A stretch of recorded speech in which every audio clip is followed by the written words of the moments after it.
I have no idea what Congressman Ellison is going to say. He and I have very divergent views on this issue, but we try to maintain very easily maintain a cordial relationship. And when Congressman Ellison spoke to me in mid-December about possibility of being at the hearing, I welcomed his request, and I'm pleased to have him here today to certainly explain and to discuss his version and his analysis of the crisis confronting us today. And with that, I recognize the gentleman from Minnesota, Mr. Ellison. Thank you, Chairman King, for allowing me to testify today. Though the chairman and I sometimes do disagree, including on the aspects of this hearing, I appreciate willingness to engage in this dialogue. Let me also thank the ranking member, Ranking Member Thompson, for his commitment to Homeland Security and civil rights for all. It's a challenge to protect both security and liberty, but Congressman Thompson seems to strike the right balance. I'd like to introduce Talat Hamdani, who is with us today. She's a brave mother of Mohammed Salman Hamdani, a first responder who died trying to rescue fellow Americans on 9/11.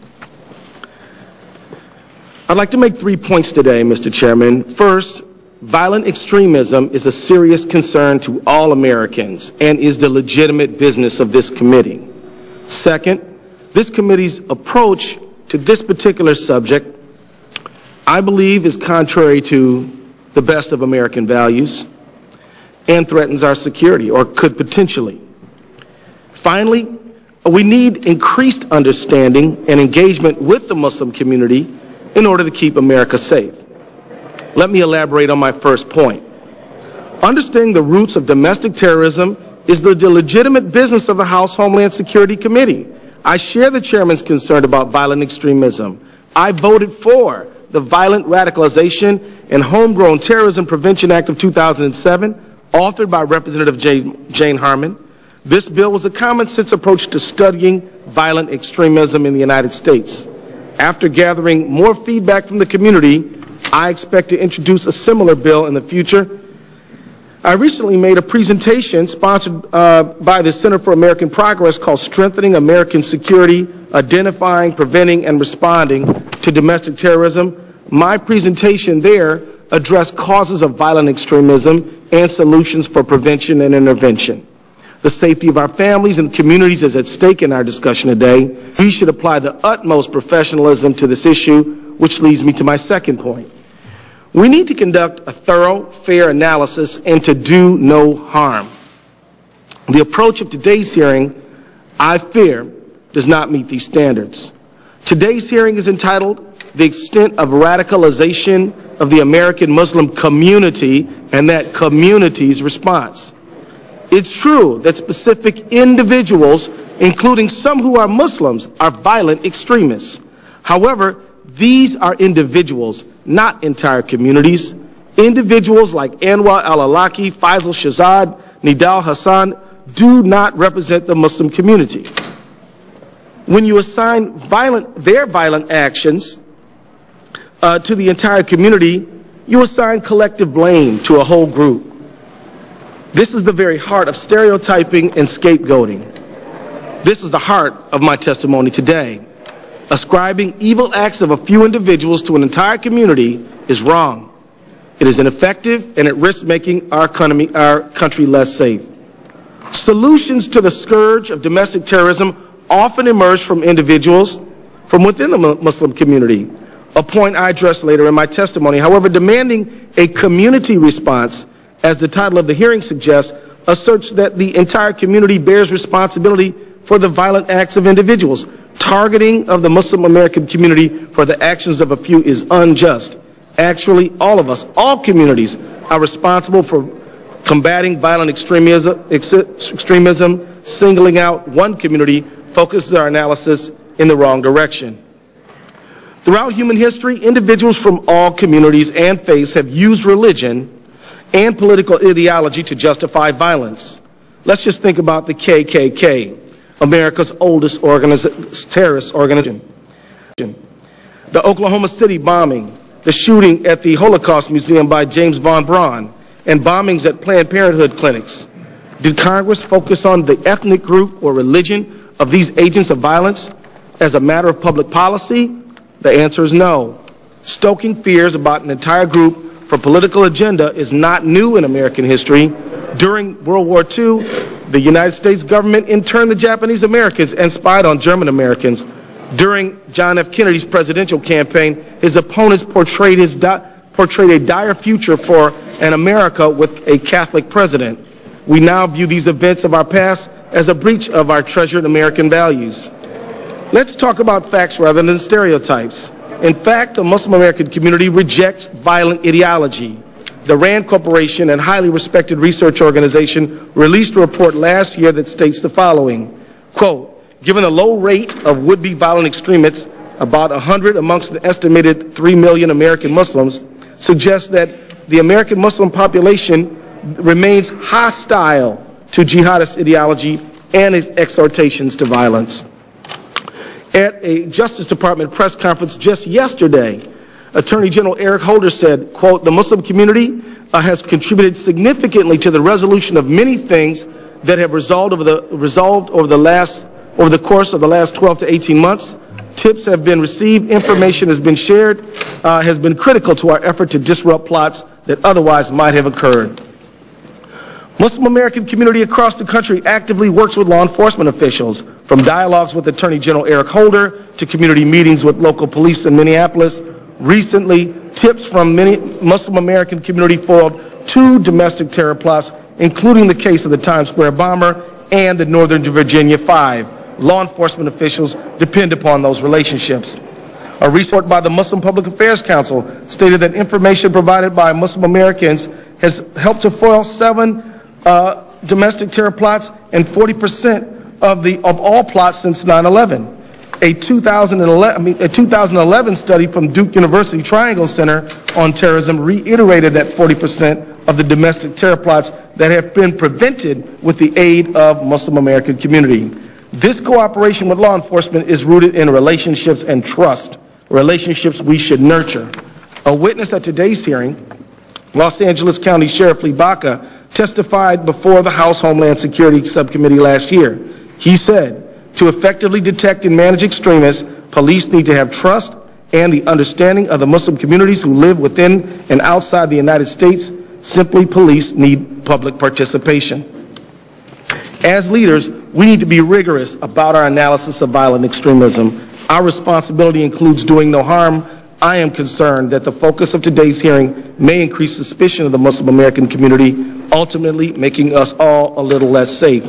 We have seen the consequences of anti-Muslim sentiment, from backlash against Park 51 Muslim Community Center to the hostilities against the Islamic Center in Murfreesboro, Tennessee, to a threatened Quran burning in Gainesville, Florida.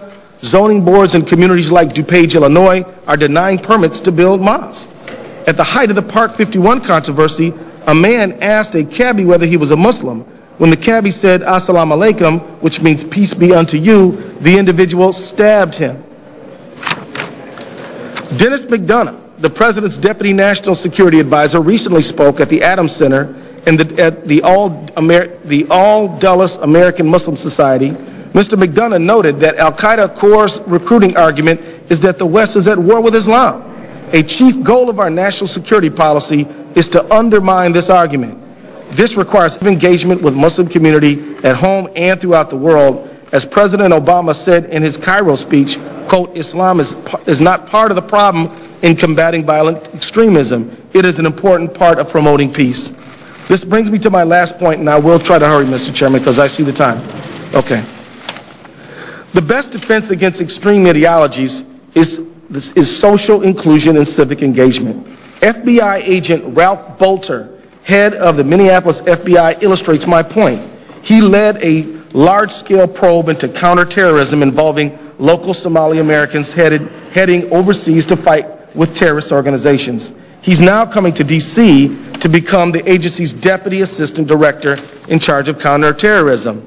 Bolter's strategy: to fight extremism, the agency needs to establish sincere relationships within the community.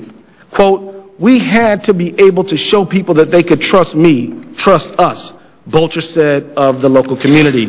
FBI agent Bolter, quote, showed a side to the FBI that people don't see, unquote, said Minneapolis Police Chief Tim Dolan. They needed that. they needed a little more to make their case, and it paid off because of the connections he made. People came forward. He became somebody that they were willing to go to, unquote. Unfortunately, I fear that this hearing may undermine our efforts in this direction. Recently, on a news program, it was stated, quote, "How about the number of young Somali men who went to Somalia and the imams and leaders in Minneapolis Muslim community who refused to cooperate at all? They were denying for a long time that they had even left." This sweeping statement regarding the community I represent is inaccurate.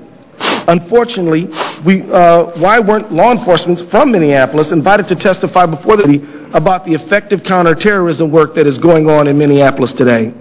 I invite and would welcome such an invitation.